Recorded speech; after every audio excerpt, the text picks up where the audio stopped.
안녕하십니까. 미래자산관리연구소의 신상열 소장입니다. 오늘은 정부에서 지원해주는 창업 패키지 사업의 사업 계획서 쓰는 방법에 대해서 좀 알아보겠습니다. 그러기 위해서 이 창업 패키지 사업은 어떤 것이 있고, 그리고 얼마를 또 지원해주는 것인지 먼저 살펴보고요. 여기 지금 제목을 보시면 제가 이제 린 비즈니스 모델이라고 해놨는데, 린 비즈니스 모델은 다시 말씀드리면은 린 캔버스 모델이라고 하기도 하고요. 그러니까 린 비즈니스 모델이 무엇인지 이거에 대해서 이제 구체적으로 아실 필요는 없으세요. 어쨌든 우리 지금 이 강의를 듣고 계신 예비 창업자분들이나 대표님들께서는 사업계획서를 잘 쓰는 것이 중요하시기 때문에 그 사업계획서를 잘 쓰기 위해서 이 린 캔버스 모델, 린 비즈니스 모델을 활용하면 좋다라는 것을 좀 강조하기 위해서 이 린 비즈니스 모델, 린 캔버스 모델을 이렇게 좀 예시로 한번 제가 들어본 것입니다. 그래서 린 비즈니스 모델에 대해서 구체적으로 좀 아시기보다는 이 모델을 활용해서 우리의 사업을 어떻게 구체화시켜서 정책 자금을 우리가 얼마나 효율적으로 받을 것인지 그 부분에 대해서 초점을 맞추어서 강의를 들어주시면 좋겠습니다. 본격적으로 한번 살펴보도록 하겠습니다. 창업은 정말 진짜 모든 사람들의 어떤 꿈이기도 하죠. 직장을 다니시는 분들한테도 창업은 꿈일 겁니다. 근데 이제 아무래도 이제 직장 생활에 안정됨이 있다 보니까 이 꿈을 꿈으로써만 간직하시는 분들이 계시고 또 어떤 분들은 또 제가 그래서 이제 과감히 도전이라고 써놨습니다. 그래서 더 큰 어떤 자기 본인의 삶의 계획을 위해서는 창업을 반드시 도전해야 된다. 저는 이렇게 생각을 하고요. 저희 미래자산관리연구소에서 이 예비 창업자분들 그리고 초기 창업자분들의 꿈을 응원하기 위해서 이 강의를 마련하게 되었습니다.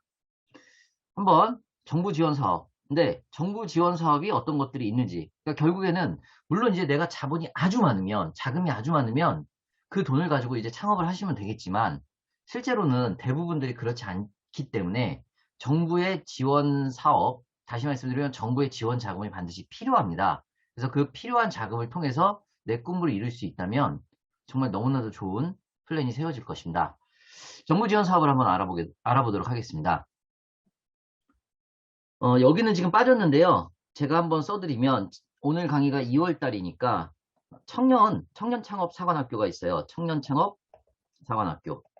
청년 창업 사관학교는 이제 공고가 올해는 끝났습니다. 그래서 만 39세 이내에 계신 분들 그리고 청년분들은 올해는 끝났으니까 내년에 또 도전을 하시면 될 것 같고요. 이제 사업 공고 그리고 접수까지 다 끝났습니다.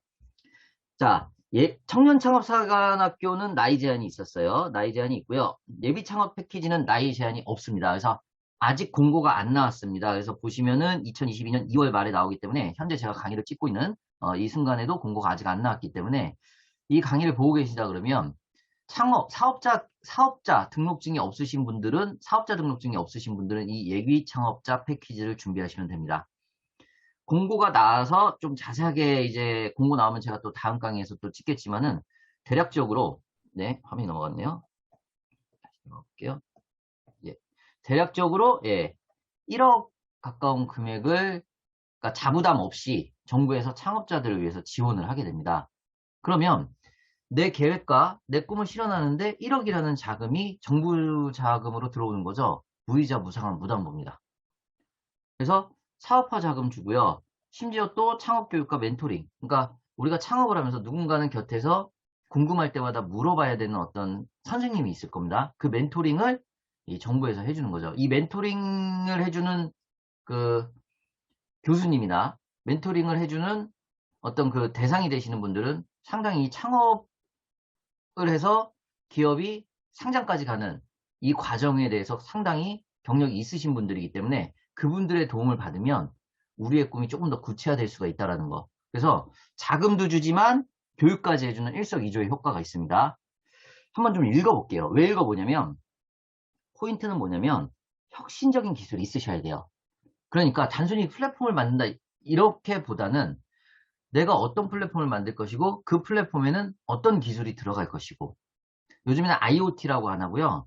AIoT라고 합니다. 이런 식으로 최근의 트렌드에 맞는 기술이 어떤 것이 들어가는지 또 4차 산업혁명에 부합하는 것이 무엇인지 이런 혁신적인 기술이 있으셔야 됩니다. 그래서 예산은 한정되어 있기 때문에 누구나 창업하는 사람한테 주는 것은 아니고요. 혁신적인 기술을 갖추고 있어야 되는 거. 근데 제가 여기서 포인트를 하나 먼저 말씀드리고 갈게요. 혁신적인 기술이라는 건 뭐냐면 결국에는 내가 생각하는 혁신적인 기술이 아니라요. 다시 한번 말씀드릴게요. 내가 생각하는 혁신적인 기술이 아니라 정부에서 지원하고 있는 혹은 정부에서 관심을 가지고 있는 혹은 우리가 지금 시급하게 해결해야 할 과제와 관련된 기술이 될 겁니다. 그래서 포인트는 창업 아이템을 잘 잡으시라는 겁니다. 자, 다시 한번 뭐라고요? 창업 아이템을 잘 잡으시고요. 그 창업 아이템을 정부의 과제, 그리고 현 우리 사회의 시급한 문제와 연결을 시키셔서 사업 계획서를 쓰셔야 되는 겁니다. 이해되셨나요? 예. 예비 창업 패키지에 그래서 가장 많은 분들이 도전하게 될 거고요. 나이 제한 없고 사업자 등록증이 없으시면 됩니다. 사업자 등록증이 있다. 실망하지 마시고요. 초기 창업 패키지를 도전하시면 됩니다. 그러면 초기 창업 패키지는 업력 3년 이내의 창업기업이 되겠죠. 업력 3년 이내의 창업기업이 됩니다. 가장 많이 하는 두 가지 제가 한번 읽어보겠습니다. 창업 지원 역량을 보유한 주관기관을 통해 업력 3년 이내 그리고 아이템 사업화를 위한 맞춤형 프로그램을 제공하고 역시 사업화 자금 주고 특화 프로그램 운영하고 이렇게 해서 두 가지 일석이조의 효과를 가지고 있습니다. 나머지 내용은 한번 읽어보시면 될 것 같고요. 제가 첫 번째 말씀드리고 싶은 말씀은 뭐냐면 아이템을 잘 잡아라. 그 아이템을 잘 잡는 건 내 생각보다 더 중요한 게 바로 뭐다? 정부 지원 사업, 정부가 핵심적으로 밀고 있는 사업이 어떤 것인지와 부합하는 그리고 그 부분에 뭐가 들어가야 되냐면 기술이 들어가야 된다라는 거, 차별성 있는 기술이 들어가야 된다는 거. 그러면 우리 대표님이나 우리 창업자분들께서는 무슨 생각을 하셔야 돼요? 아, 내가 생각하고 있는 지금 아이템을 정부의 어떤 그 과제, 그리고 정부의 어떤 관심, 그리고 어떤 그 현 시대의 어떤 문제점과 어떻게 연결을 시킬 수 있을 것인가. 이 부분을 고민하시라는 얘기입니다. 그래서 그 고민에서 바로 창업 지원 사업 계획서 쓰는 법이 시작이 됩니다. 이해되셨나요? 예. 자, 지금 보시는 부분들은 뭐냐면요. 예비 창업 패키지든 초기 창업 패키지든 이 비슷한, 그러니까 이와 유사한 사업 계획서의 흐름으로 되어 있습니다. 그래서 한번 전체적으로 한번 훑어보겠습니다. 첫 번째로는 이제 문제인식이 되겠고요. 문제인식을 써내야 돼요. 두 번째로는 실현 가능성, 세 번째로는 성장 전략, 네 번째로는 팀 구성. 이런 식으로 네 가지의 구성으로 대부분은 되어 있습니다. 그래서 이 부분 확인하시고요. 이 부분 확인하시고, 자, 이 네 가지의 구성을 우리가 어떻게 써낼 것인가를 지금부터 고민해 보시는 시간을 가지겠습니다. 첫 번째, 문제인식 들어갑니다. 창업 아이템의 개발 동기를 쓰셔야 되고요. 두 번째, 내가 생각하는 창업 아이템의 목적을 쓰셔야 됩니다. 그러면 자, 창업 아이템의 개발 동기는 어떻게 쓰시면 되냐면 국내외 시장의 문제점을 자, 이 부분이 포인트입니다. 이 문제점을 혁신적으로 해결하기 위한 방안을 기재한다라고 하지만은 가장 중요한 것은 창업 아이템의 개발 동기에서 핵심적으로 나와야 될 부분은 바로 이 1번 문제점입니다. 그래서 이 문제점이 얼마나 시급한 과제인가? 그러니까 해결하기 위해서 얼마나 이게 시급성, 이 문제는 반드시 해결해야 된다는 그 부분이 바로 우리의 개발 동기가 되는 것이거든요. 그래서 그 부분과 바로 이 해결 방안을 연결을 시켜주시면 되겠는데요. 이 해결 방안을 연결을 시켜주시면 되겠는데 지금 첫 번째하고 두 번째하고 이렇게 생각하실 수 있어요. 개발 동기와 그 다음에 두 번째의 목적이 똑같은 거 아니야. 자, 이렇게 쓰시면 됩니다. 첫 번째에서는요, 시급성을 언급해 주세요. 그러니까 이 시급이 문제점, 그러니까 이 문제점을 굉장히 부각시켜 주셔야 됩니다. 그렇다고 또 막 허황되게 이렇게 쓰시라는 얘기는 아니고요. 내가 왜 이 문제를 해결해야 될 것인가? 그게 사회, 경제, 문화적, 기술적으로 어떤 문제점이 있는가? 우리 사회에서 그 부분이 그리고 얼마나 시급한 과제인가를 언급을 해주시라는 얘기입니다. 그래서 포인트는 너무 여러 개 잡지 말고요. 시급성으로 잡으시고요. 두 번째로는 이 문제를 그럼 이 시급한 문제를 어떻게 해결할 것이라는 이 해결책은 1-2인 창업 아이템의 목적 필요성에 대해서 써주시는 것이 더 적절하겠습니다. 그러니까 다시 한번 말씀을 드릴게요. 창업 아이템의 개발 동기에서는 내가 이 아이템을 개발하게 된 동기, 다시 말씀드리면 어떠한 문제점이 있기 때문에 이 아이템을 개발하게 되었다라고 이렇게 언급을 해주시고요. 두 번째, 창업 아이템의 목적에서는 그러면 그 문제를 어떻게 뭐 한다? 해결한다라는 것을 구체적으로 써주시면 됩니다. 그게 곧 창업 아이템의 목적이자 필요성이 됩니다. 이해되셨나요? 첫 번째 1-1에서는 문제점 부각, 시급성 부각. 1-2에서는 어떻게 해결해야 될 것인가에 대한 구체적인 방안. 이렇게 짧게 보겠습니다.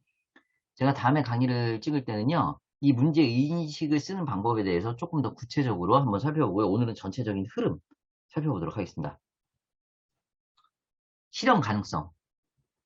그러면 내가 그 문제점을 인식했고요. 그거에 대해서 해결하고자 했습니다. 그러면 어떻게 실현할 것인가잖아요. 그래서 보시다시피 2-1에서는 창업 아이템의 개발, 사업화 전략이 나오시면 되는데 여기서 이제 제가 처음에 이 강의의 제목으로 삼았던 비즈니스 모델 있고요. 구블럭 비즈니스 모델이 다 이제 포함한 말인데 거기에 이제 구블럭 모델 있고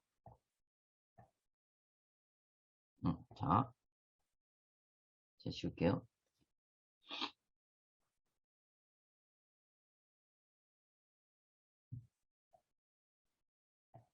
예.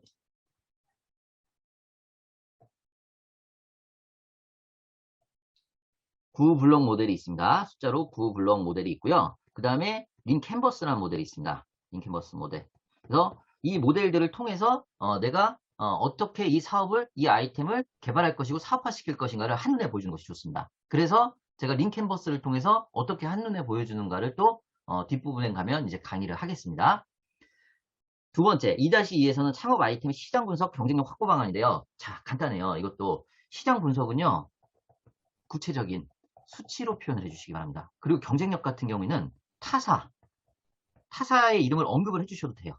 그러면 우리와 동일선상에 있는 혹은 우리보다 먼저 앞서가고 있는 타사와 비교했을 때 우리 아이템의 차이점과 혁신적인 어떤 기술이 무엇인지를 쉽게 말씀드리면 표로 나타내 주시면 훨씬 더 좋습니다. 표나 이미지로. 그래서 2-1에서는 정리해보면 우리의 어떤 아이템, 문제 해결을 위한 어떤 아이템들이 어떻게 나올 수 있는가를 한눈에 보여줄 수 있는 구블럭 모델이나 링캔버스 모델을 활용하시면 좋을 거고요. 2-2에서는 구체적인 수치로 시장 분석을 해주시고요. 기본적으로 나와 있습니다. 자, 제가 팁을 하나 드리면 중소기업 로드맵이라고 있습니다. 제가 하나 써드릴게요. 중소기업 로드맵을 보시면 이 부분에 시장 동향과 조사가 다 돼 있습니다. 우리 대표님들, 우리 예비 창업자분들이 생각하는 내 아이템의 시장, 블루오션인지 레드오션인지 기술 개발 동향은 어떻게 되는지 이 중소기업 로드맵을 검색하셔가지고요. 찾아내시면은 다 나와 있습니다. 그래서 내가 지금 이거 쓸 시간도 없는데 구체적으로 막 시장 조사, 물론 하셔야 되겠지만 이미 선행된 조사가 있으면 그걸 활용하시라는 얘기입니다. 이해되셨나요? 예. 2-1, 2-2 이렇게 해서 짧게 한번 살펴봤고요. 자금 소요 및 조달 계획입니다. 저는 이렇게 말씀드리고 싶어요. 여기에서 최대한 구체적으로 써주시라는 얘기예요.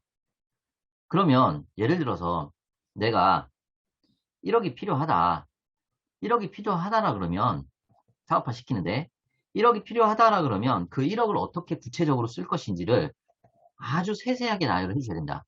우리는 이런 생각을 해볼게요. 이 사업계획서를 쓰는 것은 내 꿈을 이 기록장에 적는 것도 있지만은 누군가에게 평가를 받기 위한 분도 있는 거죠. 맞죠? 제 말씀이 맞을 겁니다. 그러면 내 계획과 내 자금 조달의 계획이 구체적으로 적혀 있어야만, 이걸 본 사람은, 이걸 본 평가위원은 이 사업 아이템이 구체적으로 사업화가 되겠구나라고 생각을 한다라는 것이죠. 근데 구체적이지 않은 모습들이 나오면 이게 과연 사업화가 될까? 물론 아이템은 좋은데 이런 데서 이제 감점을 받을 수가 있을 거잖아요. 그래서 구체적인 수치를 반드시 언급을 해주시라는 얘기죠. 그래서 이 1억이라는 자금을 어떠어떠한 항목에 그리고 어떠어떠한 기술 개발에 그리고 어떠어떠한 미래 계획에 쓸 것이라는 거 얘기해 주시고요. 그 다음에 이 꼭 1억이 필요한 게 아니죠. 정부 자금 조달은 1억이지만은 내가 기존에 갖고 있었던 자금이 있을 것이고요. 향후 나한테 투자될 자금들이 있을 것입니다. 그런 것들을 일목요연하게 정리해서 써주세요. 그러니까 평가를 위한 것이기도 하지만은 또 내 사업을 구체화시키기 위한 가장 중요한 게 어쨌든 자금 조달 아닙니까? 그래서 그 부분을 구체적인 표로 제시해 주는 것이 좋습니다. 3-2 시장 진입 및 성과 창출 전략인데요. 내수 시장과 해외 시장 진출 방안입니다. 저도 이제 여러 창업자분들의 글을 평가하고 검토하고 지금까지 그래왔는데 해외 시장 진출 방안 같은 경우에는 초기 창업이다 보니까 대부분은 해당 사항이 없습니다. 해당 사항이 없습니다. 하지만은 내 사업 계획서는 해당 사항이 있게 써주셔야 되겠죠. 그러면 해외 시장 진출 방안을 쓰는 것은 사실은 국내 시장을 교두보로 삼아서 해외 시장 진출로 나간다라는 어떤 스토리텔링을 써주시면 될 겁니다. 왜냐면 예비 창업자분들이기 때문에 혹은 창업한 지 얼마 안 된 초기 창업자분들이기 때문에 해외 시장에 대한 구체적인 계획이 나와 있지는 않으실 겁니다. 그러면 내수 시장이 교두보가 돼서 얼마나 효과적으로 우리가 수출 지향, 해외 시장 진출을 할 수 있는 것인가를 스토리텔링으로 써주시면 됩니다. 그래서 이 부분은 스토리텔링이 중요하다. 다시 자 일단 요거 먼저 말씀드렸고요. 내수 시장 확보 방안은요. 역시 구체적으로 써주신데 여기서의 포인트는 뭐냐면 타깃 시장이라고 나와 있잖아요. 타깃 시장을 넓히지 마세요.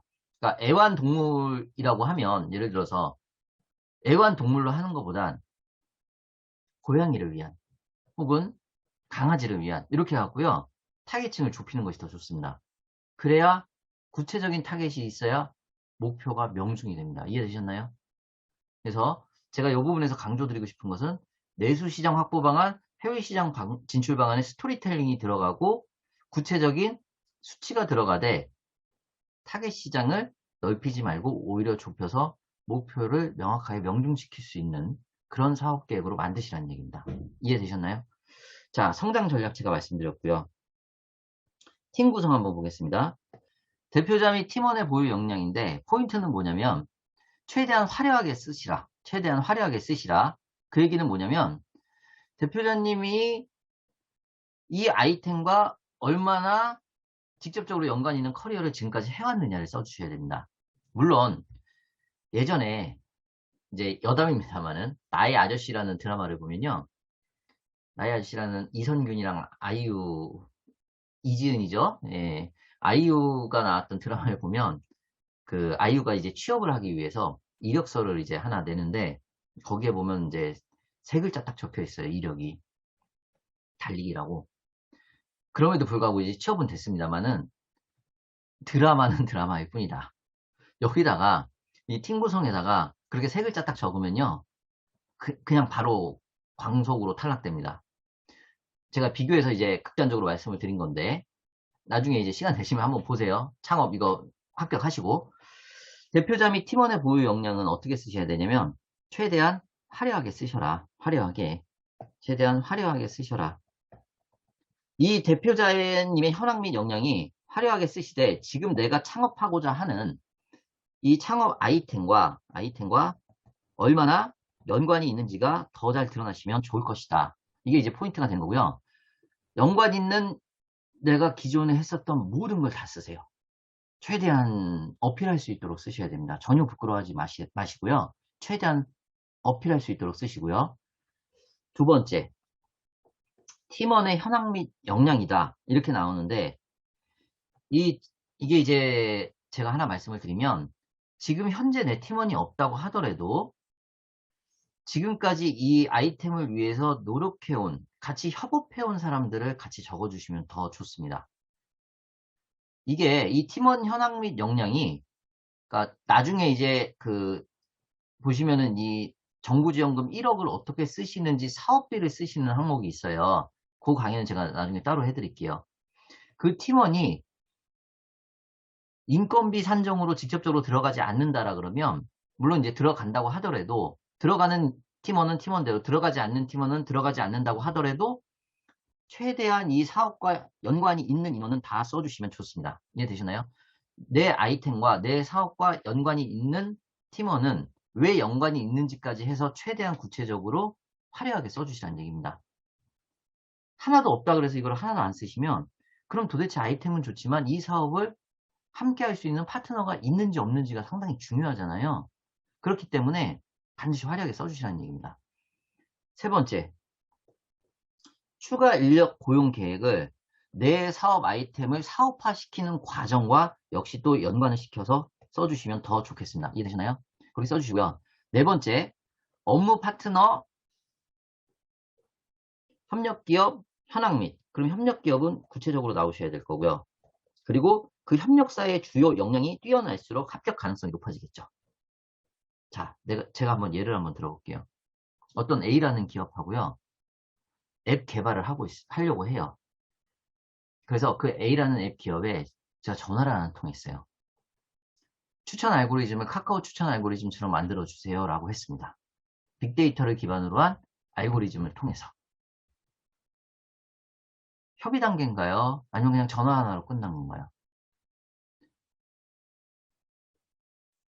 이 부분의 기록을 할 때는 협의 단계가 맞는 거죠. 왜냐면 나는 협의를 하고 있잖아요. 그 기업하고 하려고. 그게 포인트입니다. 그러니까 이 업무 파트너 현황 및 역량을 적으실 때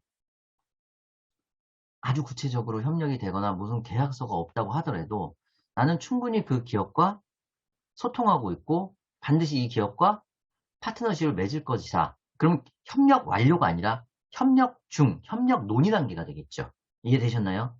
그렇게 해서 내가 좋은 기술을 가진, 좋은 커리어를 가진 업체와 협력을 하고 있다는 것을 이 부분에서 포인트로 적어주시라는 얘기입니다. 이해되셨나요?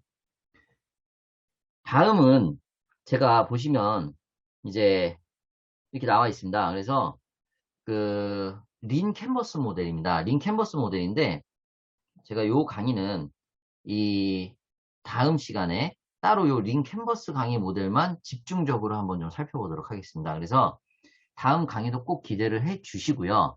이 린 캔버스 모델, 이 비즈니스 모델이 꼭 사업 계획서가 아니더라도 우리가 사업하는데 반드시 필요한 부분입니다. 그래서 다음 강의, 자, 이렇게 이제 예를 들어서 설명을 해놨고요. 해놨으니까 반드시 다음 강의도 꼭 시청을 해 주시기 바랍니다. 오늘 강의는 여기에서 마치도록 하겠습니다. 감사합니다.